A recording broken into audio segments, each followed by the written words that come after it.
Compartir audio, compartir. Vale.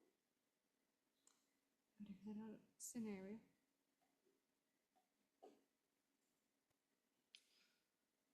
Ay, voy a mirar el correo otra vez. No. A ver si me apoto. No hay nada. Qué cabrón, tío. Joder. Y Germán, le escribo un email a las 10 de la mañana. Germán, tal, nos vemos la semana que viene. Oye, muchísimas gracias por todo de ayer, tal, no sé qué. Me contesta a los 10 minutos. Wow. Gracias a ti, tal, no sé qué. Nos vemos jueves. Sí, eficiencia. Yeah. Yo no soy la mejor contestando correos, pero no tardo. Sí, como que una cosa es. Tardo un día, minutos y ¿sabes? Como, o si se me olvida, ¿sabes? Luego pido disculpas de, oye, perdona, tal, pero no me tardo tanto. Mil. Cuando empiece a hablar Lili, ¿nos puedes hacer una foto y me la mandas? Sí, por favor. Gracias. Esta luz es feísima.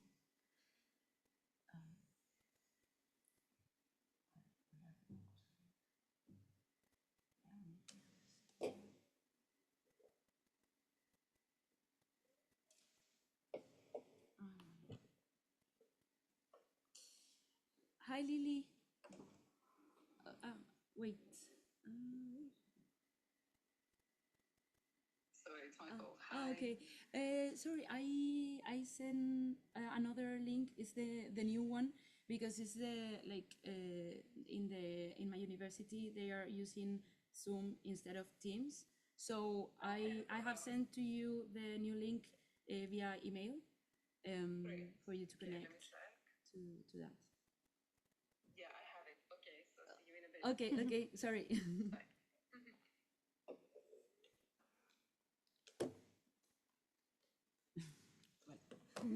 Nos ha pasado lo mismo con Nicolás.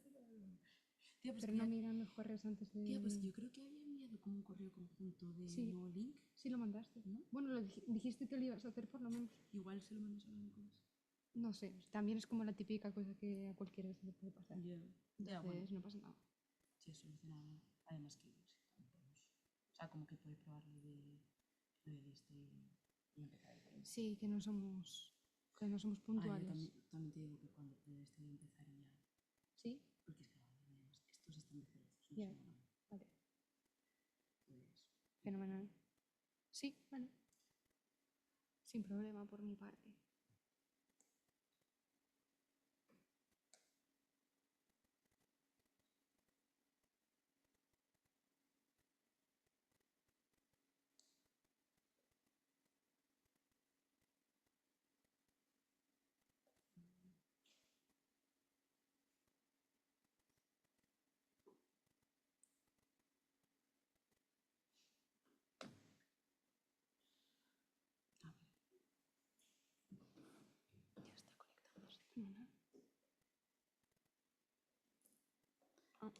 Hi.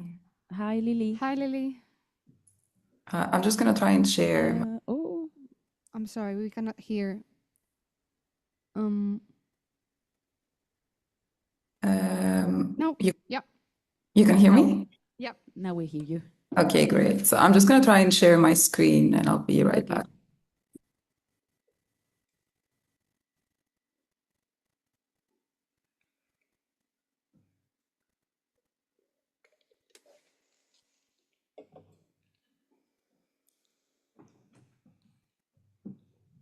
Oye, igual me quito esto, ¿no? Que parezco como el abogado del hermano de Pedro Sánchez.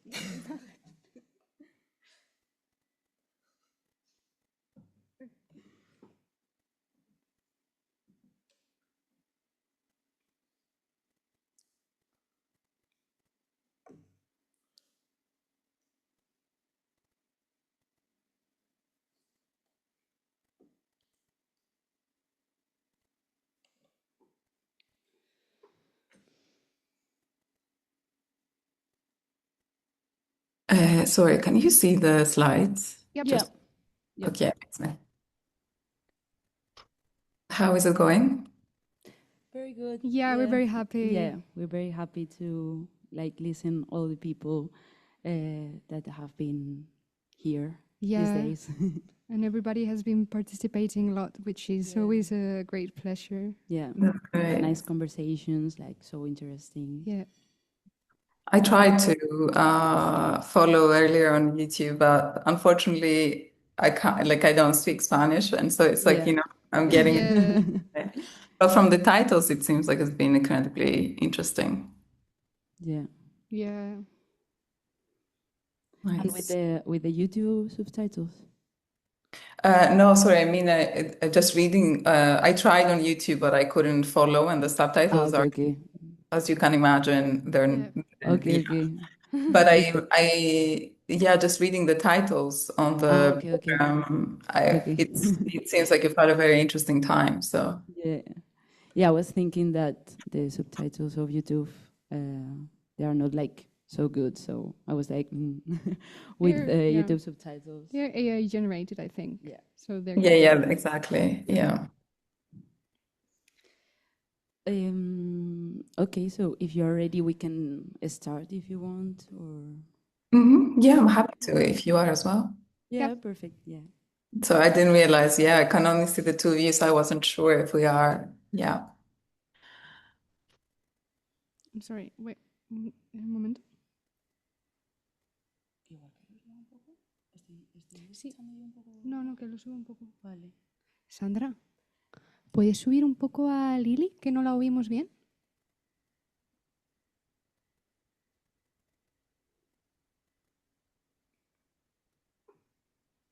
Estaba en la mesa de clínica militante. Y digo, ¿por qué no aparece nada, tío?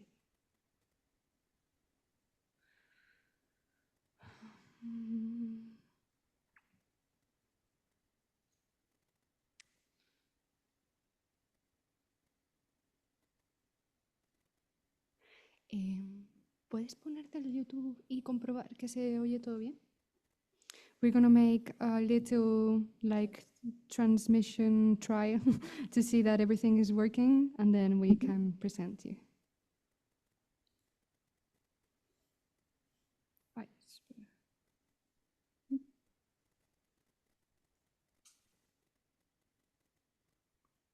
Ya está.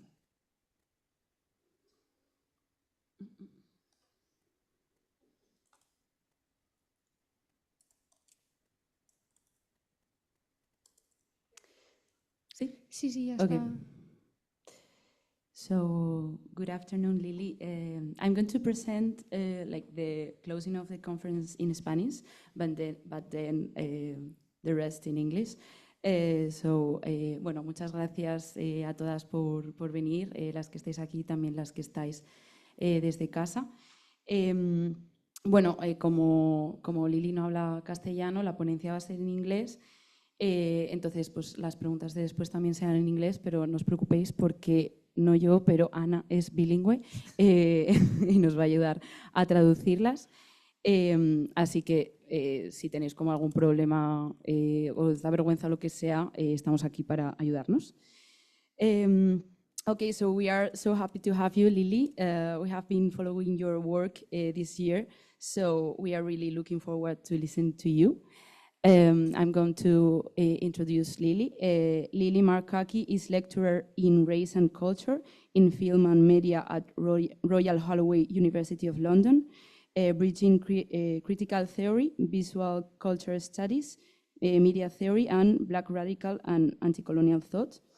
Her work explores the relationship between aesthetics and politics, with particular attention to how insurgent practices, philosophical, poetic, and visual, can generate forms of solidarity that unsettle colonial modern ontologies and anthropocentric logics. Her forthcoming work includes papers on Deleuze and the Black Panthers, Leonard Harris' philosophy of struggle, and the politics of image in the films of Kamal al-Jafari. She's also the editor of the experimental publication Deleuze, a scene for nobodies without organs. Okay, she's going to present a paper titled Daring to Revolt, Deleuze's Insurrectionist Ethics and the Politics of Liberation. So you can start when you want. So thank you so much for having me. It's a real pleasure to be here, even in this virtual way. I was hoping to be there in person, but maybe next time. So also I want to say forgive me because I am in Athens. That is an incredibly noisy city. So hopefully you can hear me okay, but we'll see what happens. And we also have a small dog where I am. So let's see. So today I'm going to present this paper called Daring to Revolt, Deleuze's Insurrectionist Ethics and the Politics of Liberation. As you will sense, it's a paper that has many parts, and it's partly actually the result of my inability to decide exactly where I want to focus the attention. So hopefully there's room for discussion afterwards. It's a little bit on the long side, so I'm gonna make a start and then see how things go. But please stop me at any time if anything goes wrong. So, what is a revolution that neither overthrows a state order nor institutes a lasting one of its own? What happens if we dissociate revolution, the novel beginning, the break, the appending of order, the social transformation, from the movement of historical necessity that marks it even among the left, and open it instead onto those cases of anti-colonial politics that did not play out, at least initially, as a desire for the forward march of progress and its terminus in the state form?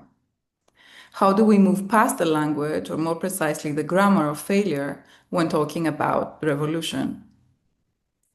I borrow these questions from Nasser Abu Rahman's 2021 essay, Revolution After Revolution, The Commune as a Line of Flight in Palestinian Anti-Colonialism, an essay dedicated as much to an examination of the Palestinian camp commune as a concrete experiment in anti-colonial revolutionary praxis beyond the state, as to the wider problematic of the capacity of the revolutionary subjects to change the content of the concept of revolution in the present.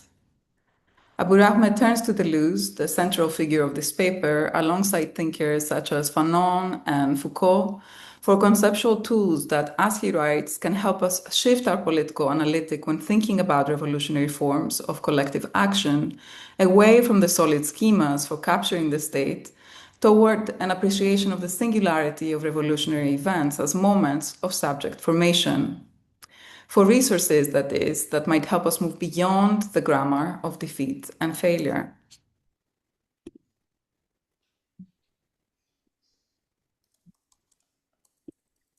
Okay. Deleuze and his accomplice, and I use this term purposefully here, Guattari, remained faithful to the concept of revolution and indeed to Marx until the end of their lives.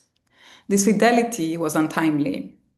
By the 1990s, following the collapse of state socialism with the dissolution of the Soviet Union and the entrenchment of a neoliberal economic order across the decolonized world, imposed by Western powers through programs of structural adjustment, revolution came to be declared impossible, coming to function as the bar signified, as Savas Matos has put it.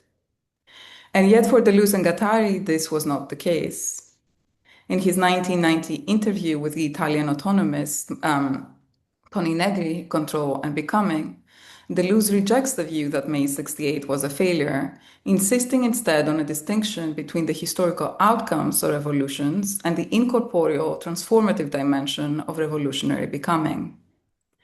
Against the new philosophers, he states, they say revolutions turn out badly, but they're constantly confusing two different things. The way revolutions turned out historically and people's revolutionary becoming. Men's only hope lies in a revolutionary becoming, the only way of casting off their shame or responding to what is intolerable.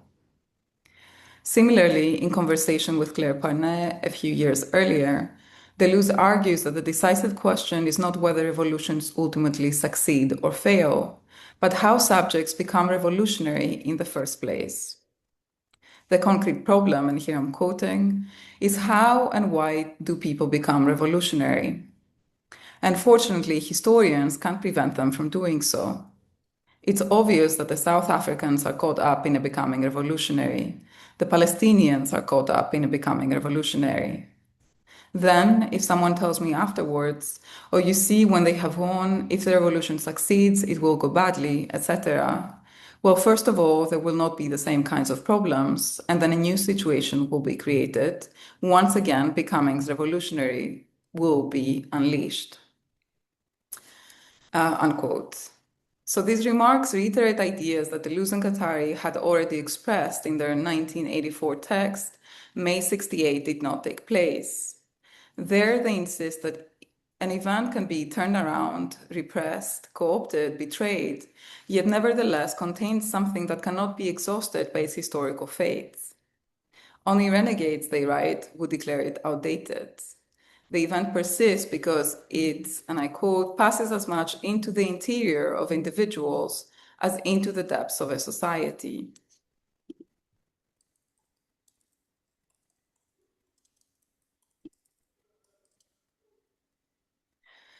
What counts, they write, is what amounted to a visionary phenomenon, as if a society suddenly saw what was intolerable in it and saw the possibility for something else. It is a collective phenomenon in the form of give me the possible or else I'll suffocate. The event creates a new existence, it produces a new subjectivity, new relations with the body, with time, sexuality, the immediate surroundings, with culture and work. For Deleuze and Guattari, then, May 68, like all revolutionary events, cannot be fully contained within historical narratives. The event always exceeds its actualization. It remains a virtuality whose potential can never be fully exhausted. Although I cannot develop this point here, there is a striking affinity between the way Deleuze and Guattari defend May 68 and Furio Yessi's conception of revolt as a suspension of historical time, developed in his book Spartacus, Simbologia della Rivolta, written between 1968 and 1969. Okay, oops. What primarily distinguishes revolt from revolution, Yessi argues, is a different experience of time.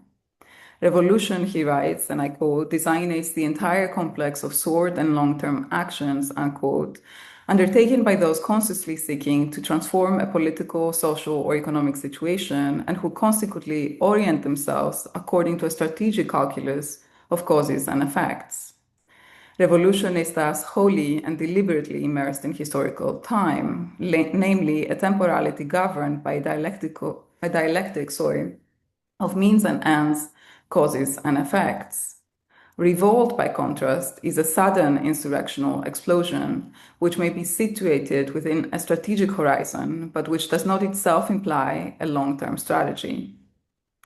The greater part of those who take part in a revolt, Yessi writes, choose to commit their individuality to an action whose consequences they can neither know nor predict. Measured from the perspective of historical time, revolt may appear as failure. Yet revolt affects a suspension of historical time, an interruption of the means-ends temporality and cause-effect logic of normal time, opening instead onto a now full of possibilities that nonetheless leaves its mark upon historical time. As Rodrigo Carmi Bolton writes, such events, as the revolt, are marked by an implosive logic in which people are thrown back into their imagination. We never see a revolt, Bolton writes, but its effect is felt in the dislocation it installs in us, unquote. If I have chosen to emphasize revolt rather than revolution in this paper's title, it is to move beyond the narrow conception of revolution that takes sovereignty in the seizure of state power as its privileged measure, and in doing so renders all other insurrectionary events legible primarily as failures. And this is something that Abu Rahmeh, but also others like Ariela Zuley have observed. It is also to foreground an insurrectionist current already present in Deleuze and Guattari, whose concept of revolution itself implies a politics of liberation without guarantees. History, they write in Anti-Oedipus, is like physics, a Joan of Arc effect, a Heliogabalus effect. What matters for them, as for Yessi, is access to this other temporality of revolutionary affects and effects, this generally collective reality in which nothing is impossible. Both Anti-Oedipus, written in the wake of 68, and 1,000 Plateaus may be read as attempts to remain worthy of the event, this visionary phenomenon as they describe it, by keeping its potentialities in flight. In the 2 volumes of Capitalism and Schizophrenia, Deleuze and Guattari develop a theory of desire intimately linked to revolutionary becoming, articulated through concepts such as the line of flight, the nomadic war machine, and becoming revolutionary. Before turning to these concepts, however, I want to return to Deleuze's earlier work, The Logic of Sense from 1969, which immediately precedes the publication of Anti-Oedipus. Unlike Guattari, who had been involved in political struggles since his student years, as he once said in an interview, had come from the Communist Party and then the left opposition. Up to May 68, there was a lot of activism and a bit of writing. So unlike Guattari, Deleuze entered politics by his own admission around May 68. While it is often suggested that it was Guattari who compelled Deleuze, the academic philosopher, to engage directly with social and political questions, the logic of sense suggests that Deleuze had already begun to drink the nectar of revolution. Already in this text, one can discern the kernel of an insurrectionist ethics within Deleuze's ethics of the event, an ethics that would become central to Deleuze and Guattari's conception of revolutionary becoming. So the crack, Deleuze's ethics of the event. Porcelain and Volcano, the 22nd series of The Logic of Sense, finds Deleuze wrestling with the event as a loss of ground, a crack as he conceptualizes it in dialogue with Fitzgerald, which no longer internal than external, or no more internal than external, alienates us from the world, affecting, as Deleuze writes, an unbearable pity for stones, a petrifying identification. What is it that has happened exactly? The event for Deleuze is not reducible to the events of one's accidents or the events of one's life, even when it is traversed by them. A lot has happened, he observes in the case of Fitzgerald, outside as well as inside, the war, the financial crash, a certain growing older, the depression, illness, the flight of talent. But all these noisy accidents would not be sufficient in themselves were it not for their participation in something of a different order. There was a silent, imperceptible crack at the surface, a unique surface event, Deleuze writes. The crack for Deleuze is imperceptible, incorporeal, and ideational. The question is not what or when, for the crack reveals itself only after the damage is done, but how one can relate to this rupture without allowing it to destroy the very conditions of life. If there is a crack at the surface, Deleuze asks, how can we prevent deep life from becoming a demolition job and prevent it from becoming it as a matter of course? Incarnated in the depths of the body, for the event must necessarily be actualized in body, in the flesh, the event or crack up finds its extreme actualization in the victim or the true patient, alcoholism or schizophrenia, situations that, contrary to some readers' interpretations, Deleuze does not romanticize. Wherever we run, he writes, everything seems dismal. How do we save ourselves? How is this politics, this full guerrilla warfare to be attained? Deleuze's answer is counter-actualization. The actualization of the event must be doubled by a movement that limits, moves, and transfigures it. The individual must reorient themselves towards something other than the mere reproduction of existing conditions. One must therefore cultivate a minimal distance, enough to give the crack the chance, as Deleuze writes, of flying over its own incorporeal surface area without stopping at the bursting within each body, to go farther that we would have believed possible. Deleuze's remedy here echoes a lesson already introduced in the previous series of the event in The Logic of Sense. In this earlier series, he grapples again with the existential drama that ensues from the encounter with the event. How must one face its open wound? This question gives rise to what I consider one of the most beautiful formulations in Deleuze's oeuvre because precisely of its pragmatic lucidity. Either ethics makes no sense at all, Deleuze writes, or this is what it means and has nothing else to say, not to be unworthy of what happens to us. Influenced by Nietzsche, Deleuze opposes two modes of relating to the event: resentment, resignation, or ill will, and the splendor of affirmation, the willing of something in that which occurs, that extracts and liberates the pure event from its actualization in a given state of affairs, opening it onto other becomings, counter-effectuation. Though Deleuze does not yet deploy the concept, the war machine of 1,000 plateaus lives and breathes here. Faced with war and death, this active will would reach the point at which war is waged against war, and death, turned on itself, would be willed against all deaths, Deleuze writes. The actor, moreover, who, intuiting the double nature of every event, opens up this space of counter-actualization, is identified by Deleuze here, in the logic of sense, with the figure of the revolutionary. The revolutionary alone, Deleuze writes, is free from resentment, by means of which one participates in and profits by an oppressive order. Not to be unworthy of what happens to us, then, means entering into becomings revolutionary.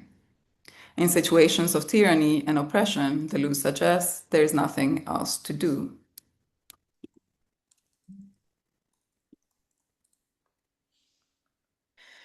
Published 3 years later, Deleuze and Guattari's Anti-Oedipus, a new progression, as Deleuze would describe it, brings with it not just an explicit concern with a book's present or exteriority, being a book of political philosophy through and through, but a whole new language which does not work through concepts alone.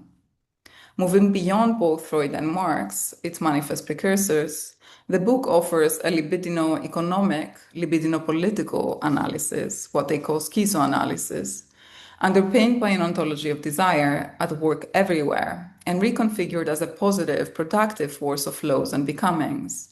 No more lack, no more papa, mama, Oedipus, castration, regression, where desire produces the real. That ontology would turn out to be machinic.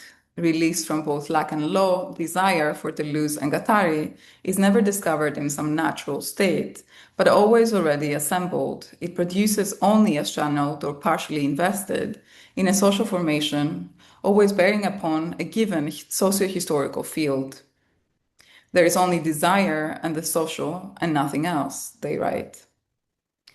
The distinction which Deleuze develops in the aforementioned series of the logic of sense between resentment and affirmation is, in this work with Guattari, mapped onto two major types of social investment, segregative and nomadic, each with a corresponding pole or type of delirium.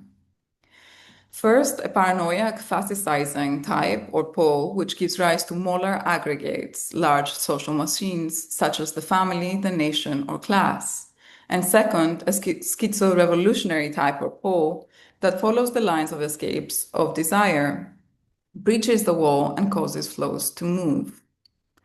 The second pole assembles molecular desiring machines traversing the smooth space of the periphery according to a nomadic distribution, which anterior are taken by Deleuze and Guattari to be primary. What was previously articulated in terms of a movement of counter-effectuation or counter-actualization of the event in the logic of sense becomes now a line of light. And the figures attached to this line are here not the revolutionary in general, but the 19th century American abolitionists John Brown and George Jackson, imprisoned radical intellectual and a field marshal of the Black Panther Party, whose assassination in 1971 Deleuze had written about in the third issue of The Intolerable, produced by the GIP, where the line of light appears, possibly for the first time. Immediately after introducing the schizo-revolutionary delirium of molecular, minor, or marginal associations, Deleuze and Guattari writes, "Good people say that we must not flee, that to escape is not good, that it isn't elective, and that one must work for reforms. But the revolutionary knows that escape is revolutionary, provided one sweeps away the social cover on leaving or causes a piece of the system to get lost in the shuffle. What matters is to break through the wall, even if one has to become black, like John Brown, George Jackson. I may take flight, but all the while I'm fleeing, I will be looking for a weapon. A great deal is packed into these few lines.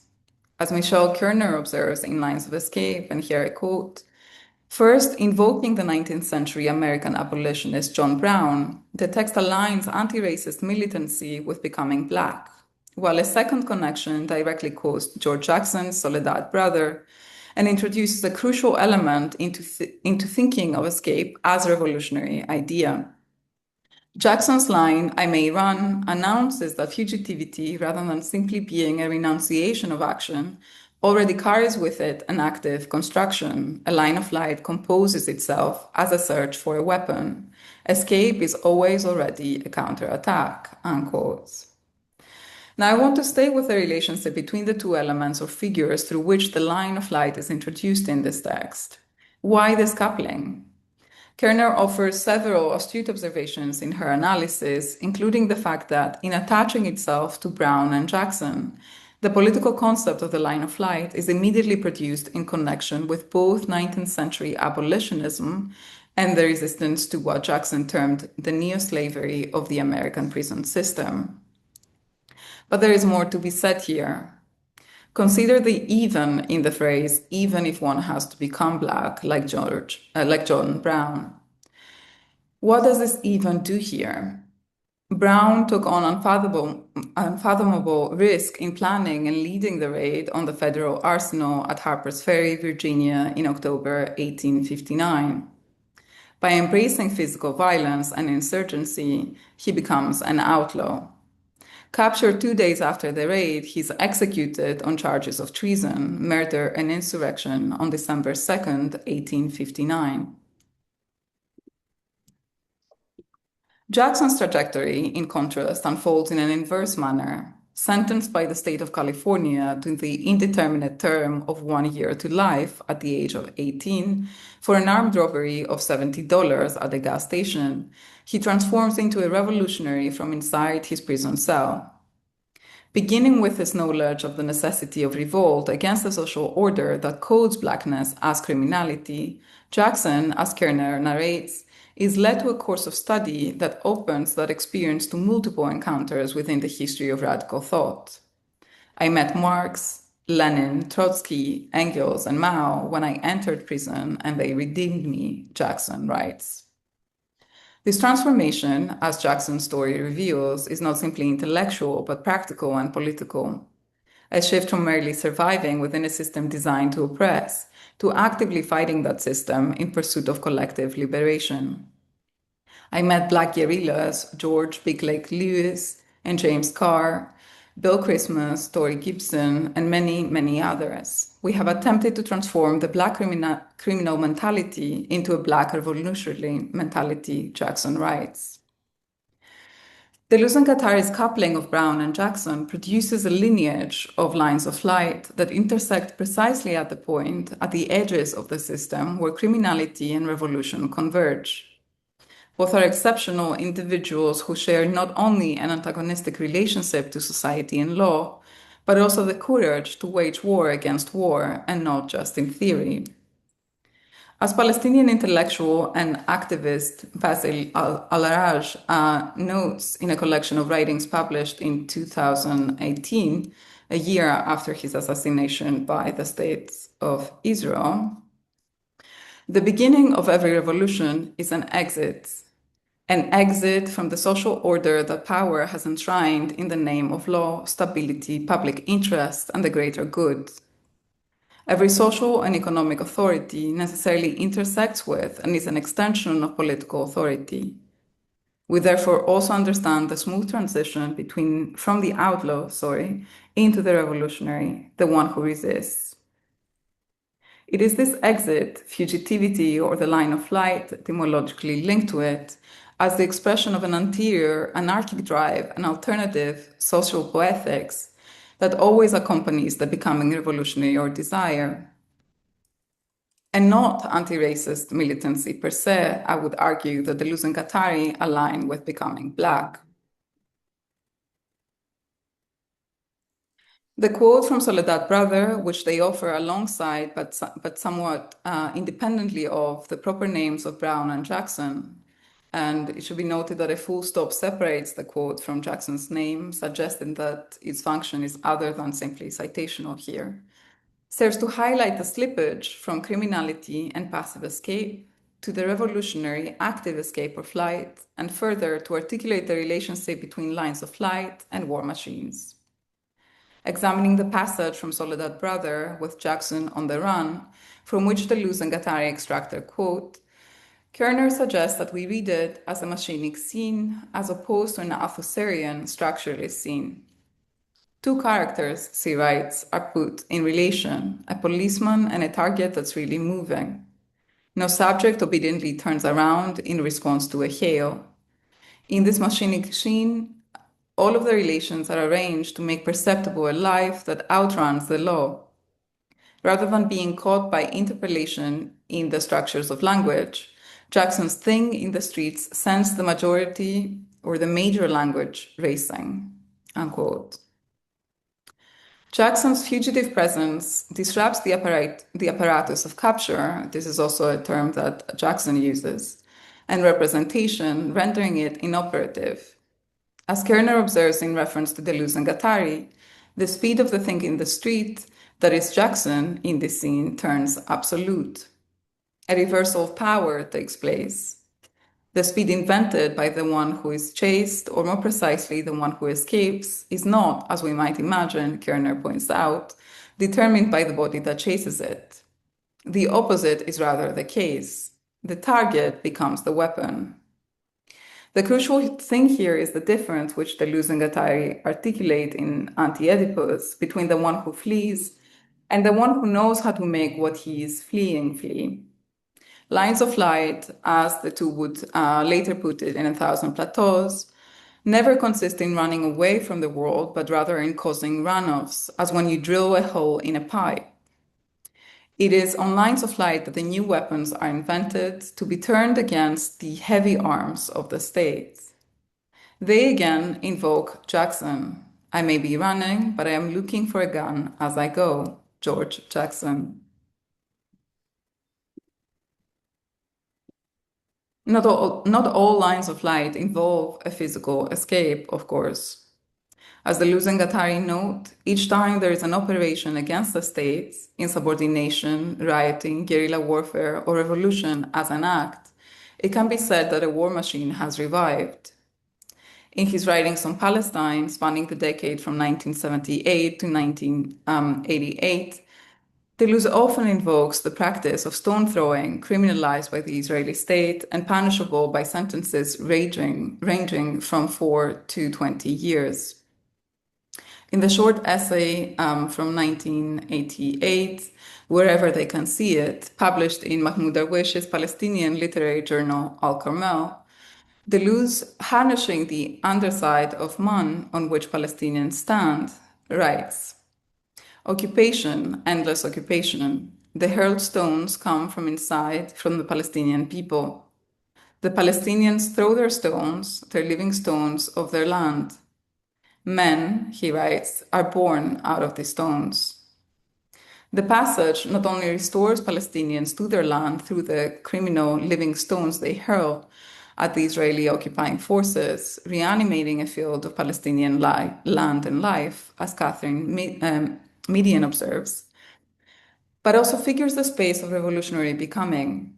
The trajectory of the flying stone, an improvisational weapon, like Jackson's stick in the original text of Soledad Brother, traces a line of flight wherein, in the refusal of necrobeing, they have been offered only death, deleuze insists, Palestinians restore their humanity, the humanity stolen from them, rising up against the inhumanity of the settler colonizer. Men are born out of the stones. Elsewhere, in the essay on mediators from 1985, deleuze asks, was there ever a Palestinian people? Israel says no. Of course there was, but that's not the point. The thing is that once the Palestinians have been thrown out of their territory, then to the extent that they resist, they enter the process of constituting a people. A missing people, as Deleuze and Guattari observe in What is Philosophy, can only be created this way, in abominable sufferings, or in the fugitive movement of stolen life, to borrow Fred Motten's words. Okay, so this is the final section of this paper. Becoming Minoritarian.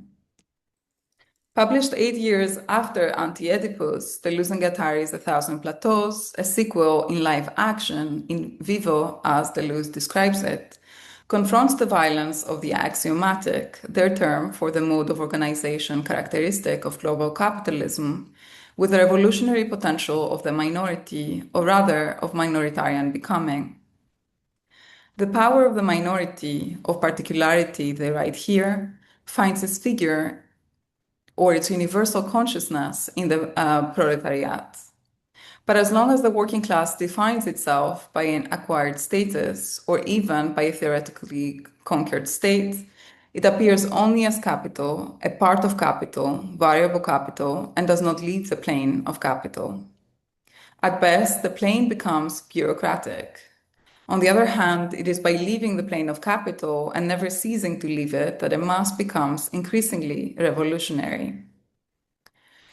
We encounter in this passage the problem of the political autonomy of the proletariat as the presumed subject of revolution. For Deleuze and Guattari, the working class proves an inadequate figure of universality for both its capture by capital and for its tendencies toward a new hegemony. The working class is, in their analysis, displaced by a minoritarian universal, which, as Guillaume Sibertin-Blanc notes, not only supplants class struggles, but rather prolongs them while complicating their coordinates and transforming their modes of realization. The revolutionary potential Deleuze and Guattari discern in minoritarian politics must be situated within the historical horizon of Third World internationalism.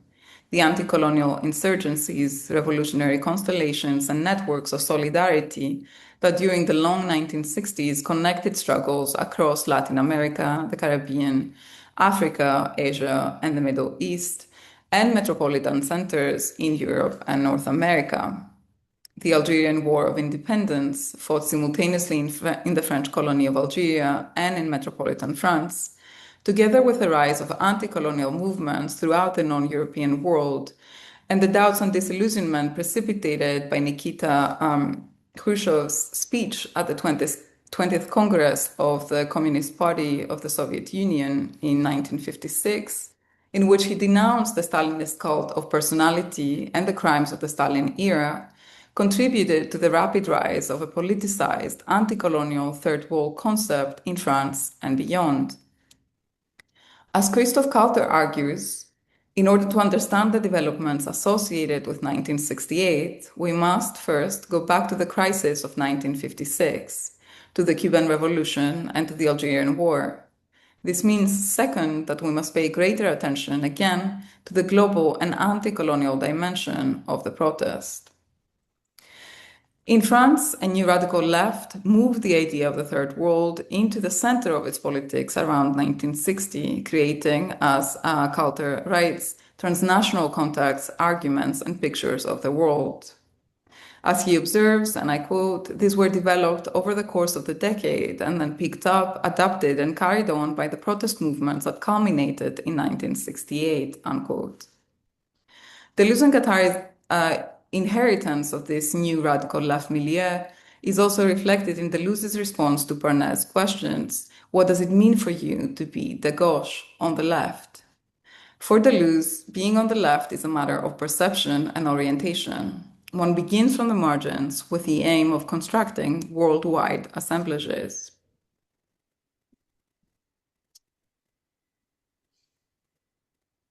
The analysis of minority formation developed in the 13th plateau of 1,000 plateaus, it must be noted, however, concentrates on the force of minorities at home as they emerge locally from within the apparatus of the state.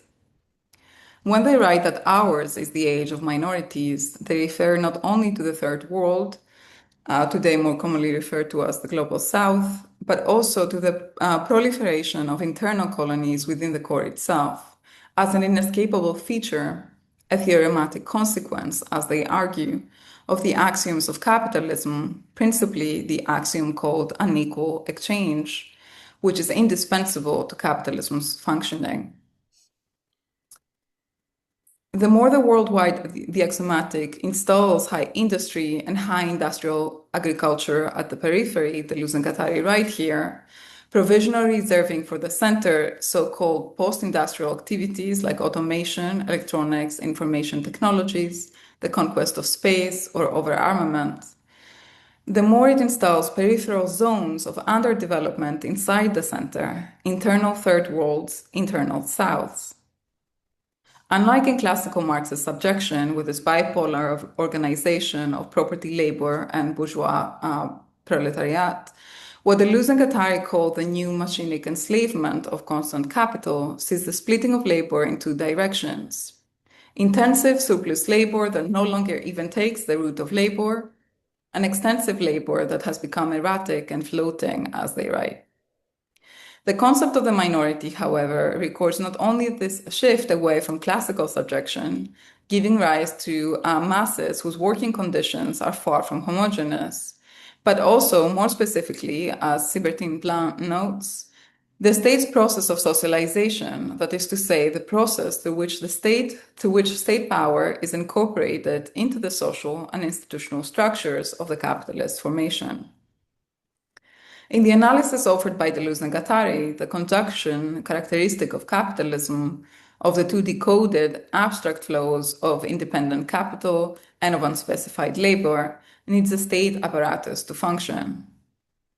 States in their heterogeneity are the modes of realization of the axiomatic of capitalism. What defines the axiomatic is precisely its capacity to absorb heterogeneous elements and to put them to work, subordinating them to its own logic. While capitalism is often understood as a machine that no longer passes to the state, capitalism, in fact, requires a minimum state, historically finding an expression in totalitarian states. The expropriations which determine, which produce, and which reproduce the naked worker, the accumulation which produces and which reproduces abstract wealth, Deleuze writes, necessarily occurs through such an apparatus of force, through an apparatus of violence. To come back to the question of minorities, we could thus call minoritization the internal distance in the process of proletarianization between that which is expropriated of all social power through the structure of production and that which is partially and unequally reintegrated into the liberal state form through social and political rights, statutory and symbolic recognitions, organs of representations and delegations, as Sibertin Blanc notes. It is through the uneven extension managed by the state of social rights, symbolic recognition, and mechanisms of representation that minorities emerge as an irreducible multiplicity. But this does not yet clarify how Deleuze and Guattari can conceive of a universal project of minoritarian becomings. If minorities are immediately constituted in the state form as populations that cannot be easily assimilated into its majority, where does their positive power come from? A minority, Deleuze and Guattari reminds us, can be numerous or even infinite. The relationship of the minor to the major is thus not a question of numbers. It is not determined by quantity, but by a different mode of organization or relation. What distinguishes them, they write, is that in the case of a majority, the relation internal to the number constitutes a set that may be finite or infinite, but is always denumerable, that is to say, countable, whereas the minority is defined as a non-denumerable set, however many elements it may have. What characterizes the non-denumerable, the uncountable, is neither the set nor its elements. Rather, it is the connection, the end produced between elements, between sets, and which belong to neither, which eludes them and constitute a line of light. The minorities, they write, constitute fuzzy, non-denumerable, non-axiomatizable sets, in short, masses, multiplicities of escapes and flux. As subsets of the state, subject, as we have seen, to differential and unequal degrees of integration, minorities are defined by their differences. What they share and what constitutes their strength is that they can only ever be tangentially subsumed by both the state form and the global axiomatic of capital. As Libertine Blanc notes, the national coding of minorities operates through a double boundary, one external, separating the national from the international and tending to make of the minorities interior foreigners, and one internal, dividing private from public life and inscribing the split within the very structure of majoritarian subjectivity, a division that can never fully hold for the minor subject. A sign of minority, Sibertin Blanc notes, and here he's drawing on Deleuze and Guattari's analysis, is precisely this impossibility or the extreme difficulties, objective as well as subjective, of interiorizing the partition between the individual and collective dimensions. Because the minorities inhabit positions of instability and precarity relative to the rights and protections of the majority, all events that for major subjects fall within the scope of an individual concern, familial, marital, and so on, immediately take on social and political significance. The boundary between the individual and the collective for the minor subject remains porous. Minorities, of course, are not revolutionary in and of themselves, hence Deleuze's insistence that even a minority has to become minoritarian. Their struggles often, and this is something Deleuze and Guattari understand as somewhat necessary, unfold on the level of axioms. And I quote, women's struggle for the vote, for abortion, for jobs, the struggle of the oppressed masses and minorities in the East or West, unquote. Yet if, as they write, there is always a sign to indicate that these struggles are the index of another coexistent combat, the combat that is of the becoming minoritarian or everybody, everything, it is precisely because in the problematic constitution vis-a-vis this double boundary, national, extranational, and individual collective, minorities always remain, or maintain rather, their partial exteriority, a relation that is to the outside, to the smooth space of the nomad, as opposed to the striated space of the axiomatic. Deleuze and Guattari's treatment of minorities, as Sibertin Blanc notes, opens up a space within social theory for a non-categorizable reality which prevents the objective representation from closing itself off, or furthermore, and this he says is effectively the same thing, which prevents the social system from coinciding with the structure of disjunctive relations, which makes of it a system of differential positions. The project works simultaneously against both the abstract universality of hegemonic forms and the particularization affected by the inclusive exclusion of minorities as subsets within the order of the axiomatic. Contrary to readings of Deleuze and Guattari, as post-structuralist proponents of a life-affirmative theoretical aesthetics that reify difference into a political project in and of itself, the two are less concerned with reasserting repressed subject positions than with affirming the generative, constructive potential of difference as that which precisely differs from itself, and through which the very categories of subject and identity are undone. As they write, there is an important distinction to be maintained between the majoritarian as a constant and homogeneous system, minorities as subsystems of this larger system, and the minoritarian as a potential, creative and created becoming. What is proper to the latter is to assert the power of the non-denumerable, even if that minority is composed of a single member. That is the formula for multiplicities. Minority as a universal figure or becoming everybody, everything. Woman, we all have to become that, they write, whether we are male or female. Non-white, we all have to become that, whether we're white, yellow, or black. For Deleuze and Guattari, becoming woman and becoming black amount to nothing less than the abolition of race and gender.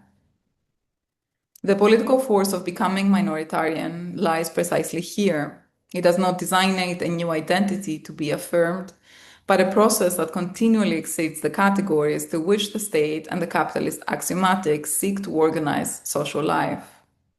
For Deleuze and Guattari, this capture can never be total. Capitalism, they write, would like us to believe that it confronts the limits of the universe, but no axiomatic can ever be complete. And if it appears so, it is, according to them, only the effect of a transcendental illusion that mistakes the capitalist axiomatic for the totality or for a totality without an outside. As they write, capitalism, and I quote, continually sets and then repels its own limits, but in so doing gives rise to numerous flows in all directions that escape its axiomatic. At the same time as capitalism is effectuated in the innumerable sets serving as its models, it necessarily constitutes non-denumerable sets that cut across and disrupt those models.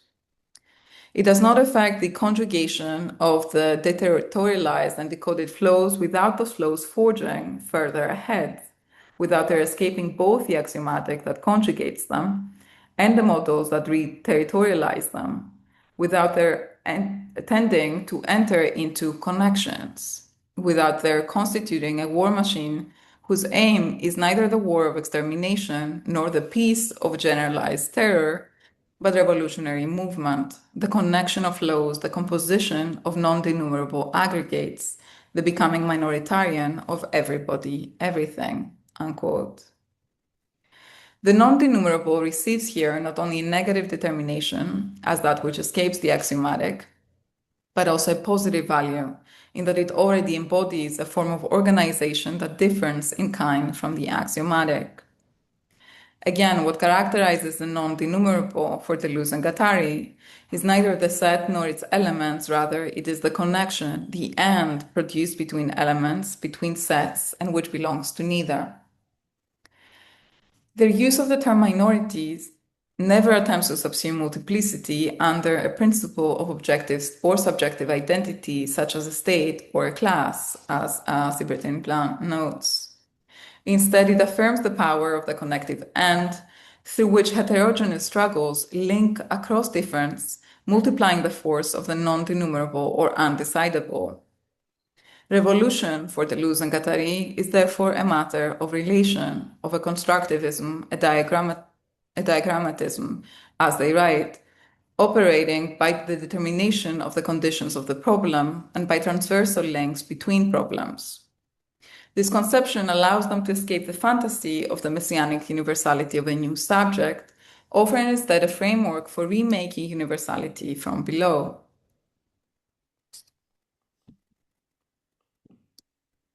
As Sibertin-Plan puts it, it is the constructions of alliances which decide both the type of multiplicity which one promotes and the practices of identity which one invents or reproduces. We must consider a universality of a process of relational inventions and not of an identity of subsumption. Rather than a sociological universal as a genre, category, or class, a tactical and strategic universal as an indefinite dynamic system of practices of alliance, where the alliance proceeds neither through integration of terms into a superior identity that homogenizes them, nor through mutual reinforcement of differential identities, but through the blocks of asymmetrical becomings.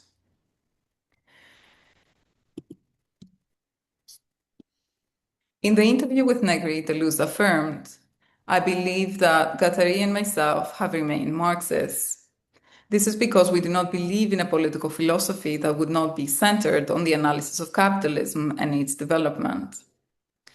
Their fidelity to Marx that we have seen, however, takes the form of a radical renewal.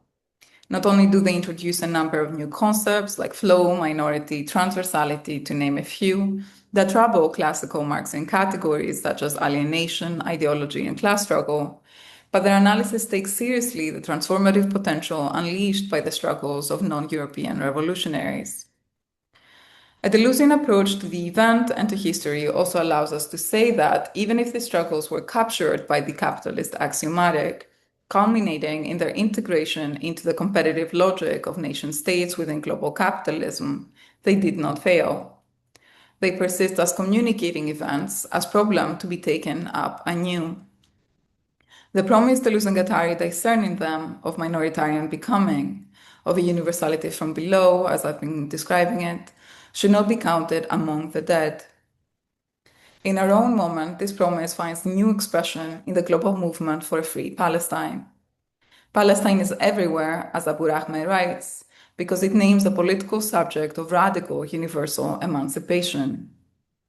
Palestine has made visible what is intolerable in our societies, to invoke Deleuze, revealing for all to see the otherwise diffuse operations of contemporary power, not least the extent to which corporations, universities, media institutions, and technological infrastructures are implicated in the reproduction of global violence. The function of the state within capitalism, its absolute complicity with the axiomatic, has also been laid bare. States operate minimally, exactly as Deleuze described, as apparatuses of capture tasked with repressing every flow that escapes, every movement of the minor. Yet these struggles are struggles conditioned as they are by local limits, by existing organizational infrastructure, material constraints, legal and political traditions, nonetheless converge across difference. At the Memorial Walk organized by the United Friends and Families campaign on October 25th of 2025, and this is a London-based coalition of campaigns by the friends and families of people killed by the state in police custody, prisons, immigration units, and psychiatric hospitals. The grieving call for the freedom of Palestine, Sudan, Haiti, and Congo. Whoever we are, we have no trouble recognizing ourselves as one. Where do we go from here? Deleuze and Guattari allow for an intensive account of struggle, opening an affirmative horizon grounded in the sociality of revolt. Those moments in which another world ceases to appear as a distant horizon and becomes immanent to the present itself. This is not a call for naive optimism. As Alberto Toscano reminds us, the production of new political arrangements requires a careful surveying of forces, weak points, and strategic possibilities. Revolt, however, remains indispensable to this critical labor, as the moment, to quote Carmi Bolton, in which a people truly thinks. Things happen when we gather. Collective assemblages can exceed the logics of a world organized to keep people apart and fixed in their assigned places. Revolution, we know, will not emerge through an accumulation of individual acts, nor through the restoration of a privileged revolutionary subject. It may, however, arise through the multiplication of minoritarian struggles, through becomings minor that, connecting across differences, overwhelm the axiomatic before bringing it down. What appears urgent today, indeed, is the reclamation of space and time for practicing our capacity to compose new forms of collective life and recover lost possibilities, as Abu Rahman points to in the essay that I began with here, in the midst of the present. If Deleuze and Guattari's work leaves us with an imperative, it is to remain worthy of what happens to us, to refuse the grammar of defeat, and to invent the kinds of solidarity through which another world becomes thinkable. Thank you very much.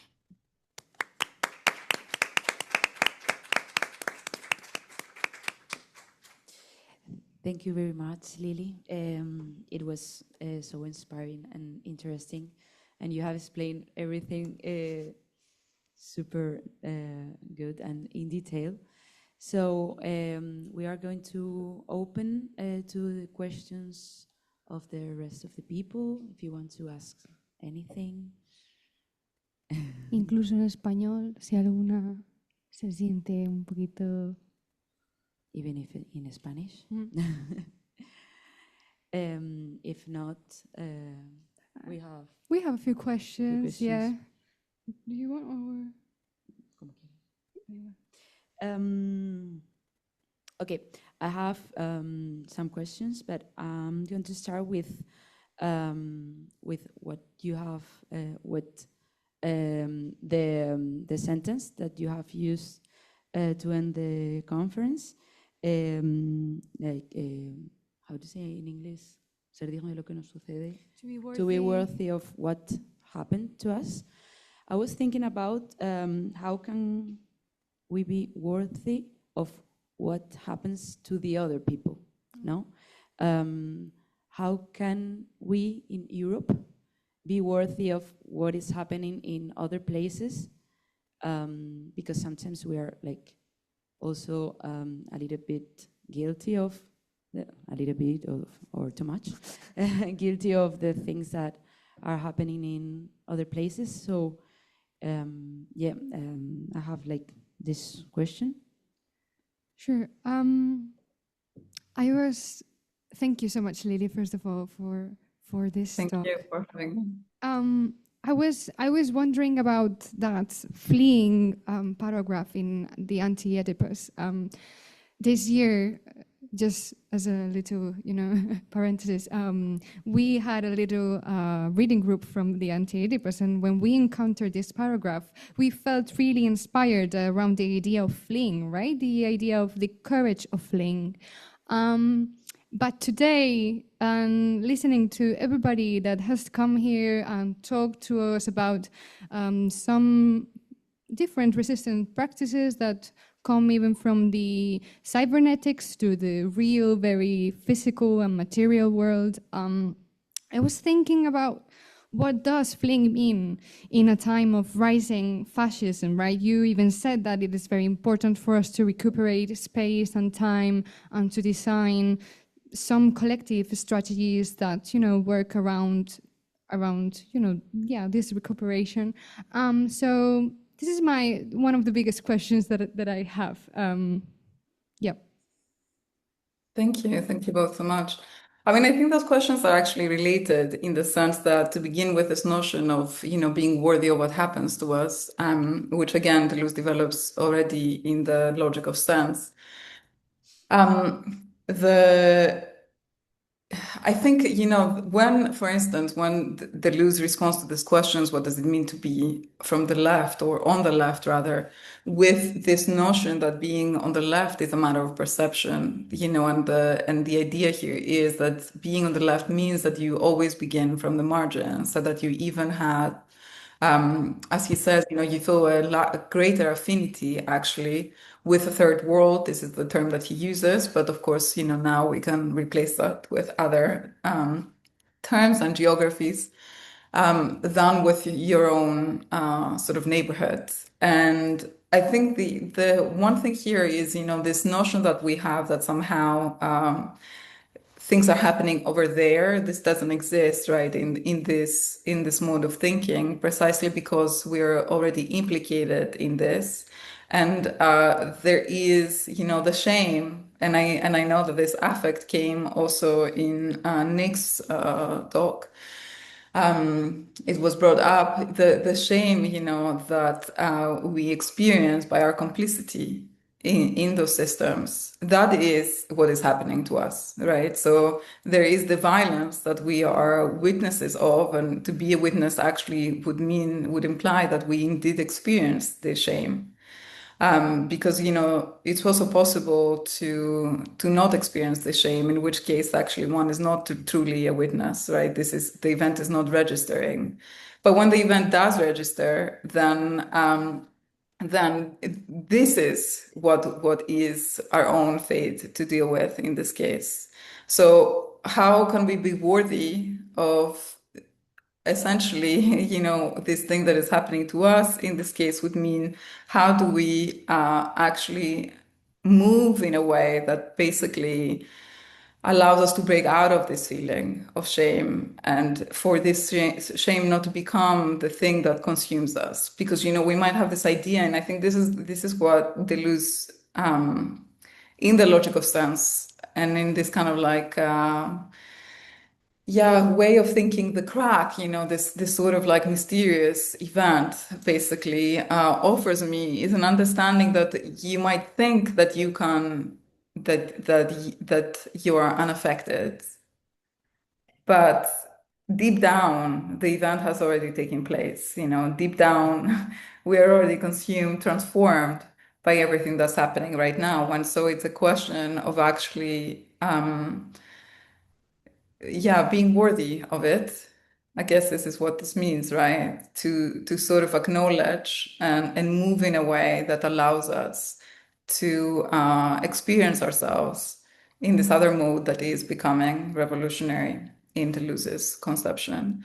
And I want to also note here that he is inspired and he's thinking with Primo Levi also. And one of the things that he does make clear in that analysis is that it's not the same thing to be, that we're not all assassins. And I think this is also important to, we are complicit, but that doesn't make us murderers. So, there is a distance between all of us here and the settler colonial state of Israel, for instance, right? And this distance still exists and we can do something with it. So I also want to say that that the shame is a shame that is actually the shame of being a human right now, that is witnessing those things.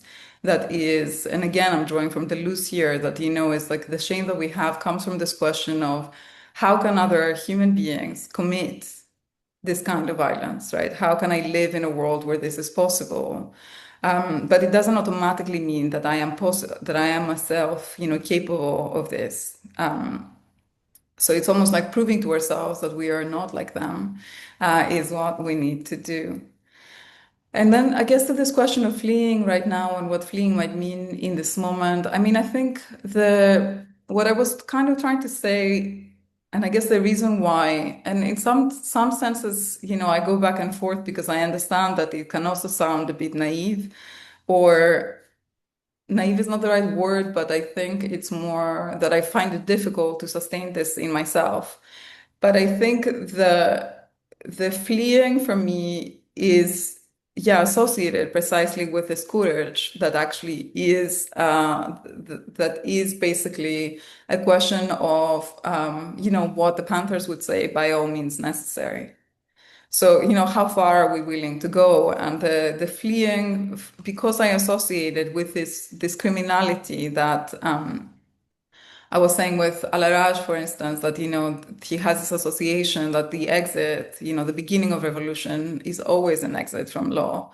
So the fleeing for me actually is associated with that and with, sort of essentially, again, like asking ourselves and pushing ourselves to think about how far are we willing to go and how can we make it possible for ourselves to go further, to explore means that might not appear, I don't know, that are not sanctioned by the state, for instance. To move towards the world and the thing that we want. I'm not sure if this answers the question, but I think there are many, many ways of resisting today.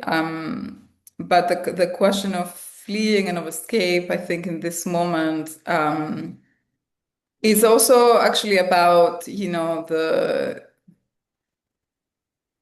a sense, also about not passing immediate judgment on strategies and on strategies that might appear to us to be,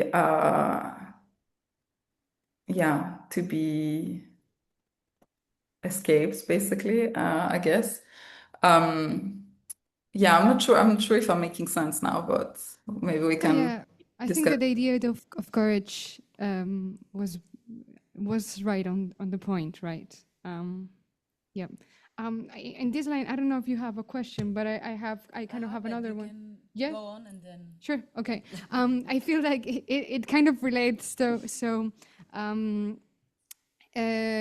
I also wanted to relate this conversation to the talk that Nick gave on the first day, because he talked about fabulation, and then you alluded here to the idea of imagination and the opening of possibility. I think these ideas can be very well linked. And what I was thinking is something that worries me particularly. So in my own research, that is the problem with capitalism, realism, and the closing of the future, right? The end of the future, meaning that we can no longer imagine anything else that does not involve the axiomatic of capitalism, that does not involve maybe the ending of the world. And when we do, we have kind of very pessimistic and even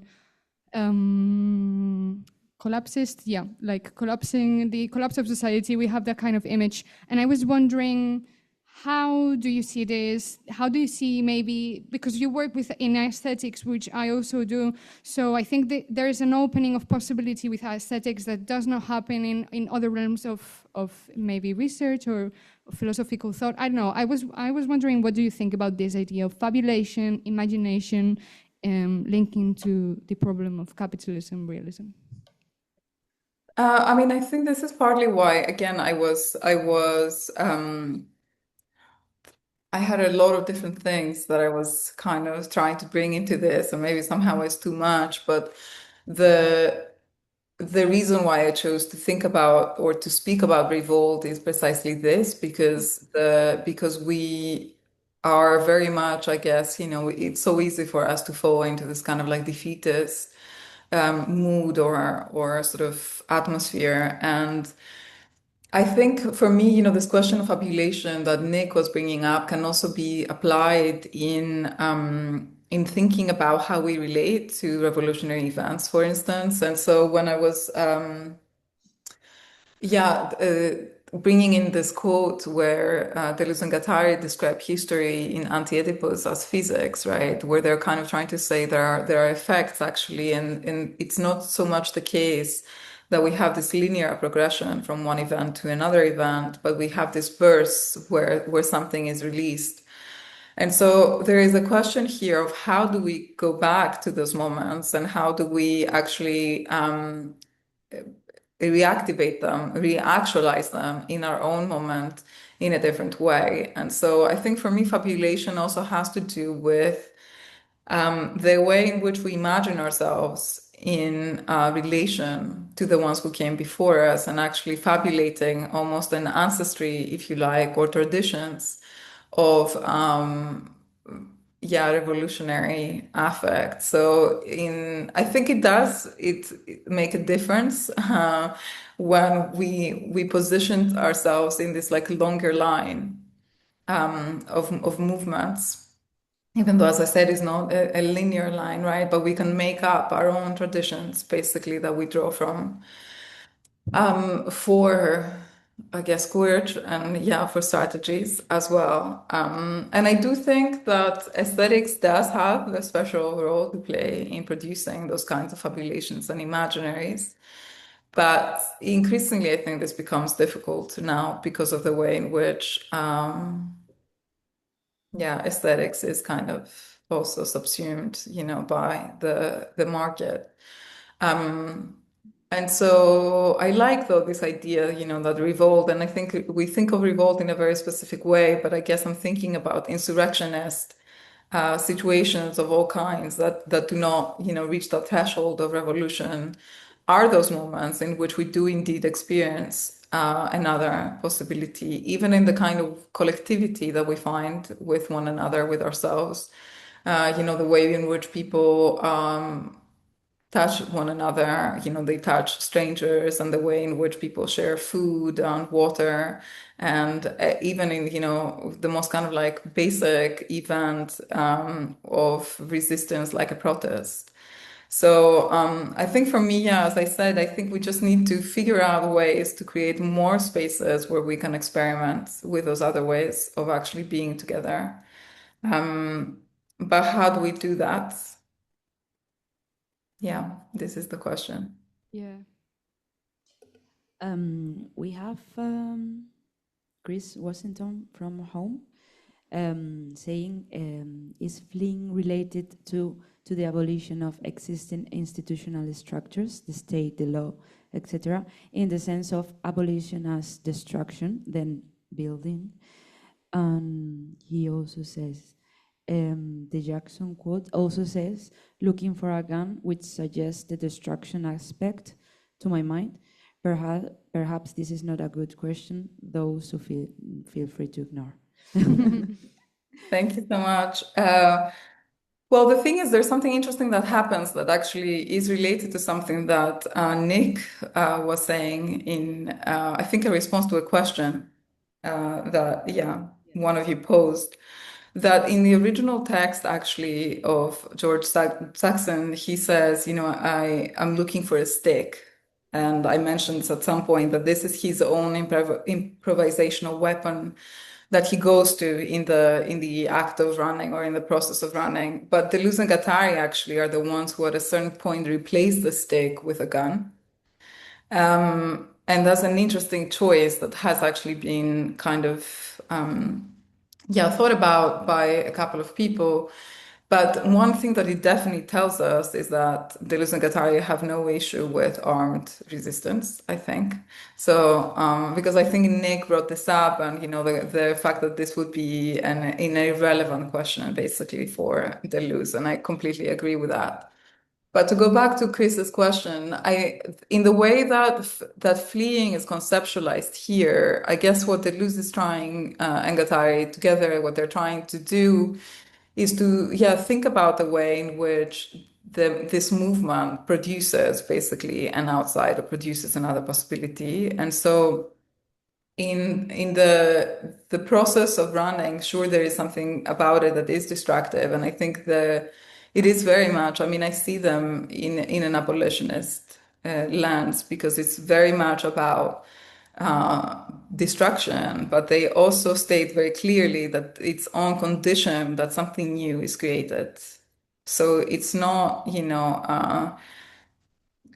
just like a full sort of, it's not the kind of like bleak nihilistic, or this is how we often, I think many people think of revolt in this way, actually as this kind of like a negative movement. But here the escape is basically at the same time the production of something new, precisely in the way that it touches on this thing that they call the outside, right? And it's premised on this, and I think this is also something that we need to insist on. The idea that however much it might seem, this notion of capitalism realism, for instance, however much it might seem that capitalism has subsumed everything, right? That there is nothing outside of it. Deleuze and Guattari insist that there is always something that is not captured by that. And it doesn't mean that it's, I don't think of the outside as a sort of, it's not too far, right? It's like things are escaping all the time in here. They say outside because those things don't actually register by the axiomatic of capitalism in their analysis, but they are here, and it's up to us basically to take those affects and to produce connections. I think this is the key thing here in terms of the minoritarian, the production of assemblages. I mean, in one of the questions that you asked Nick, I remember that this question of consistency came up, for instance. How do things acquire consistency? And I think for Deleuze and Guattari, the notion of assemblage actually helps us here, especially in relation to the minoritarian, because it's this end. Again, the idea is, the more connections that we produce, the more consistent our struggle becomes, basically, the more force it has, right? So it's might be, I think, the way that I sort of imagine it now, maybe very optimistically, a matter, as I was saying, of more and more of us, sort of connecting, but in those kinds of local activities that we are doing, creating this network. That doesn't mean that we're all moving in the same ways all the time, but we're moving with the same intention and the same aims. Okay, I wanted also to ask you about something that you have described very precisely, but I was wondering if you can develop it a little bit more. How can we understand this minoritarian universal from Deleuze's theory, who seems to reject the unification of an universalism? But how can we develop in terms of political fight, revolt, I was thinking about a text of Judith Butler, and in this text there was like something about universalism from below, and I don't know if this could match with that minoritarian universal. Yeah, I don't know if I know the specific text by Butler actually, but I was also using this notion of a universality from below, because I think that we have to recover this moment basically where it seemed possible that we could connect across struggles without without identity politics basically, or identity politics in the way that identity politics expresses itself today, right? In this kind of way that produces precisely, I guess, what I was describing with Deleuze, but also Sibertin Blanc, as particularization. This idea that, we become more and more actually attached to an identity that is precisely the thing that we should be trying to shed. So yeah, the question somehow here is again about this connective end, right? How do we produce these ends that connect people in the struggles together without the need or the the need, I guess, for one of them to essentially take priority in some kind of way. But I think somehow this question is solved by Palestine, in the sense that I think Palestine has proved capable of being that universal cause that can unite others essentially in this movement. But the question for me is more, how can we sustain our struggle? Because unfortunately, I think that many of us are afraid to move towards revolt in a way that would produce that break. I think we are preparing ourselves for it, but I think many of us are not there already yet. And yeah, I don't know if this makes sense to you. And yeah, maybe I would be super curious to know what you think about it. But yeah. Yeah. I think this Palestinian cause could be, which Judith Butler says in that text.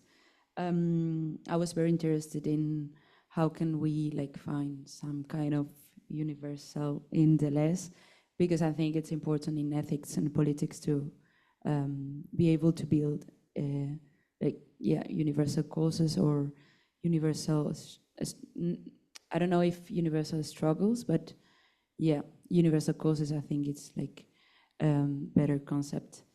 But I don't know. Sometimes I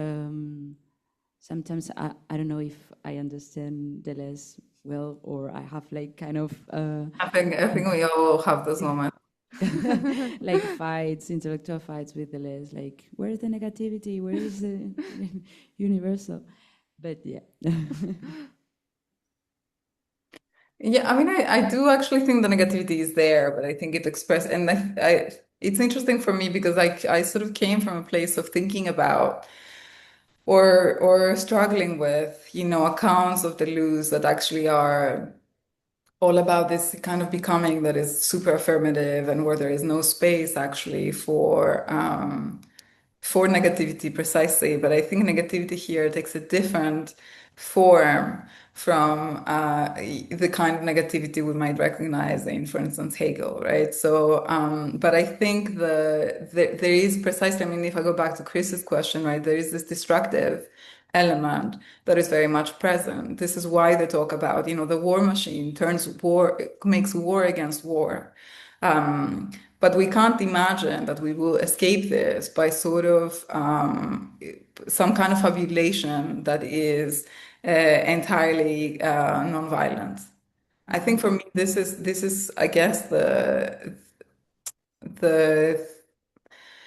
Yeah, the place where I'm kind of trying to move towards, even with this paper, the question is again, as he puts it, like how do people become revolutionary, right? What is it that moves us into action in this way? Because I think, yeah, we imagine that we can change the world somehow without sacrificing anything, and that's just not possible. And so the question is, how can we produce a desire for another world that is strong enough to make those sacrifices seem worthy somehow. And I think the desire can come from producing those ends, right? Those moments in which actually we feel held by a collectivity, where we cease to be individuals. And I think this is a huge part of what Deleuze and Guattari are arguing for. The way in which, we are constantly produced as discrete individuals in this world, right? This is the thing that in those moments when we struggle together, suddenly and I say we, I don't know who this we is, but maybe I should speak for myself, right? But this experience of actually being part of something and having a meaning that is bigger than our own individual lives, right? Those lives that are so, yeah, consumed by consumerism and all the plagues of contemporary life.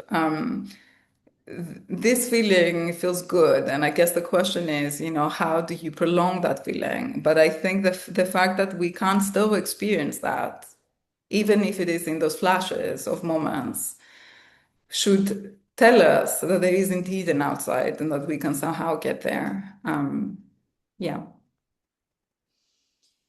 I have final question, at least mine, about something that we were talking about in the lunch, about the revolution. And we were like wondering in the lunch if the revolution or the revolutionary desire is always aligned for the liberation in terms of social justice, because we thought that in Deleuze, revolutionary or revolution is not always linked with some kind of liberation or emancipation.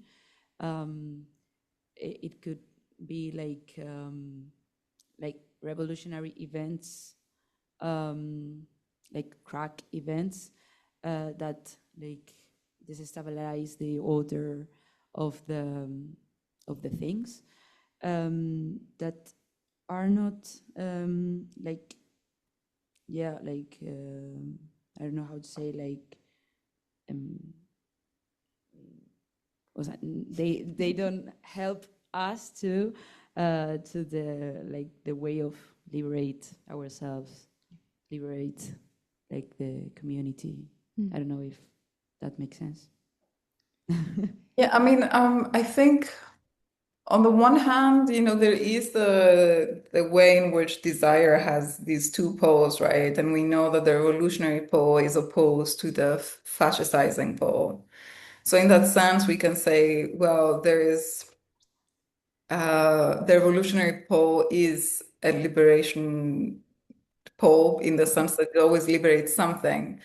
But the question is what gets liberated, right? And what gets liberated is not necessarily a people, for instance. And the but the I think the becoming a revolutionary is about this break of, or this rupture of possibility in a life that appears somehow stable or closed, or the introduction basically of the new. And the way in which this happens, I think this is why for me, when even though Deleuze and Guattari talk about revolution, I think a revolt is actually implied in there, because I think more often we don't really know what revolution looks like for them, as you say, right? There is no program. And actually, I think the anti-programmatic dimension of the work is super important as well, because it takes seriously the idea that things happen and that we make possibilities in time as we go along. So there is no teleology here. It's a kind of anti-dialectical conception of revolution almost, I think, or this is how I'm reading it. And there's no revolution once and for all. But of course, there are situations, right, like ours that we want to get out of that require, the institution of a new mode of life. And how do we get there? And I think that this is the thing, right, that the ethics of the event that we find in the logic of sense, but I think also underlying, their account of revolutionary becoming is precisely, it tells us that there is a thing that happens, right? This incorporeal event, but it is up to us to essentially decide what the event means by actualizing it in our own bodies. So there are openings that present themselves as opportunities, and the question is how or we can create those openings, as it often happens with revolt, where something changes and we're not sure exactly where things will fall, but there is again this like unleashing of possibilities. But when Deleuze writes, for instance, that to extract the pure event is essentially to decide on something in it, right? So it's essentially, it's not what happens, but there is something in what happens that is the event for us, essentially. So we extract or produce the sense of the event. And so the way in which we make things mean for us, right? Again, it's this question of like failure, for instance. We can say that something is a failure, or we can try and find what in it opens up new possibilities. But it is partly about a kind of militant mindset. I think, that is not, again, it's not about being naively optimistic, but it's about having this kind of, Abu Rahman has a really good term for it, which unfortunately I can't reproduce exactly right now, but it's a kind of non-defeatist attitude. And Deleuze repeats again and again that, there's nothing else to do. We have no other choice. If we want to be able to live, and I think indignation is something that they don't talk about, but it's something that I find they're thinking about insurrectionist ethics in their work, that it's, you can live your life with the shame of the present and it will consume you, or you can do something about it, right? And the doing something about it, even if what you do it does not succeed, is enough to actually produce a different feeling towards ourselves and towards our lives, right? Because at least we're trying, and that in itself, I think, can bring about indignation. It can help us to ward off shame. And I think, yeah, I just think we shouldn't underestimate what the events that we are experiencing right now are doing inside us, how they will manifest in ways that we don't even fully understand now.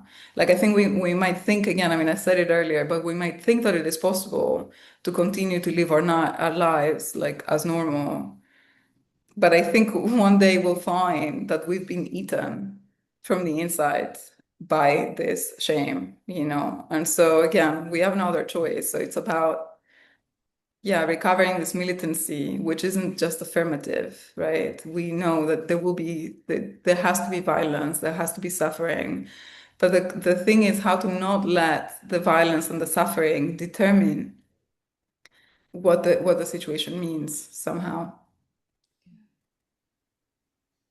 Yeah, like that. In this group of lecture that Anna have mentioned, we difference between like guilty and responsible, Yep. because the responsible have a response. yeah, they have the responsibility to cite Donna Haraway, right? They have the ability to respond while the guilty has been invested already in the situation in a way that they're guilty.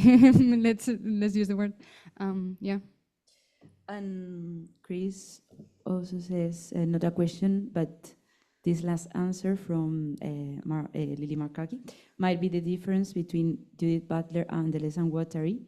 Butler advocates strict non-violence, and Deleuze and Guattari don't in their abolition.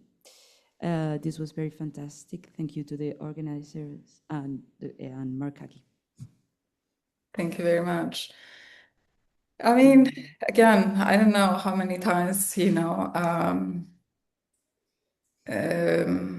I said it earlier that it's, I find it somehow difficult sometimes talking about those things because, I think about myself basically and how far I'm willing to go as an individual. But the thing is that this is why we need collectivities, right? We need to be engaging in action together where we can feel it's not even about protection, but we can hold each other actually and allow each other to move and to take action in a way that we don't feel capable of taking action as individuals. But I do think that, Fanon is right, Deleuze and Guattari are right, that we have to make war against war. There is no, the fabulation, even though it sounds, right, it sounds like a very creative and imaginative process. It is all that, but fabulation does not preclude, I think, militancy. And it might even be the thing that helps us be militant. Yeah. Yeah. Just to relate to this last question, because it inspired me a bit. It made me think that it is in ourselves, right? Is our responsibility to imagine ways of relating to one another that escape in a way that, right, that allows us to be held by others, even in our suffering, even in our resistance, because we don't have anything else. We don't have anything else. Yeah. Exactly. But I think it's just, everything in our world is structured in a way to, I often ask my students, for instance, how many of you were raised to be independent? And people proudly put their hands up, as if it's a great thing that we were all, because, and of course we all understand it, right? We understand what it means. And we think it's a great thing that our parents raised us to be independent, but that would not be necessary in a different kind of world, right? And so I think, and everything is structured, right, from our devices to keep us in this specific space as individuals, as discrete entities. And I think we need to break away from that. And it's not, alongside revolutionary becoming, there's another term for it, which I use that Deleuze and Guattari employ, which is becoming everybody. And that is also something to keep in mind, right? That those things are not separate. We have to get outside of ourselves, right? We have to somehow escape the individual person with their little lives in order to arrive at something that feels meaningful. Thank you so much. Thank you so much to you. Thank you, Lily. So I think we are going to close. Yeah, thank you so much. We will send to you the link for the YouTube record. Thank you. And yeah, we keep in touch. And thank you. It was a pleasure. Thank you, Lily. Thank you so much. And I hope you had a great conference.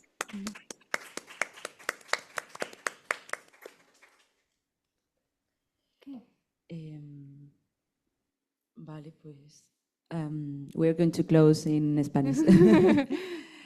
Bueno, pues muchas gracias a todas por venir. Cerramos ya el Congreso de desterritorializaciones políticas.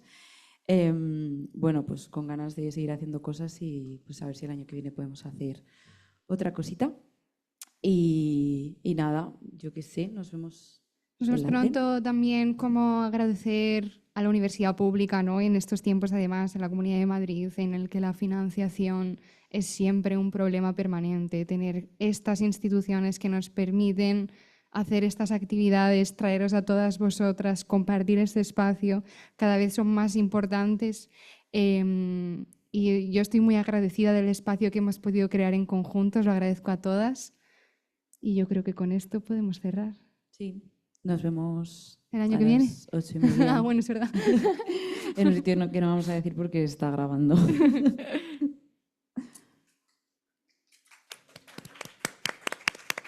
Y además me están poniendo subtítulos todavía. Vale, ya está. Está grabando.